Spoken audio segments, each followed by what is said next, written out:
আমার বাইকটা ইদানিং বেশি স্মার্ট হয়ে গেছে। আমালি এখন আমি নর্মাল নাই, আমি তো এখন লাইভ করি। ও তাই তো দেখলাম, সেদিন লাইভে গেছিলি। লাইভ না করলে কি চলে? আমি তো এখন ইনফ্লুয়েন্সার, স্পন্সর খুঁজে ডিলও নিতেছি।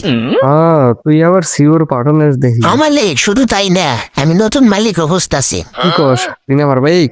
তাই কি, আমি তো এখন বিজনেসম্যান, তুমি তো আমার এমপ্লয়ি। তাই নাকি? স্যালারি কই? স্যালারি চালাইতে দিব এটাই। আমি ভাবলাম আরো টাকা পয়সা দিয়ে জীবনটা অন্যভাবে সাজাবি কিনা। মালিক ভাবছি একটা বিয়ে করবো। আর হাসাইস না। কার সাথে? এলো বাজারের ওই নতুন স্কুটির সাথে, তেল ছাড়া চলে। তুই তো বাইক না, তুই তো একটা পুরা cinema hall. Away social media live করি, স্পন্সর করি, বিয়ে সবই করি। আমি তো ফুল প্যাকেজ ভাই। তোর মতো বাইক থাকলে লাইফ কখনো বোরিং লাগে না। হলো সাবস্ক্রাইব করে দাও, পরের সিজন আরো মারাত্মক হবে।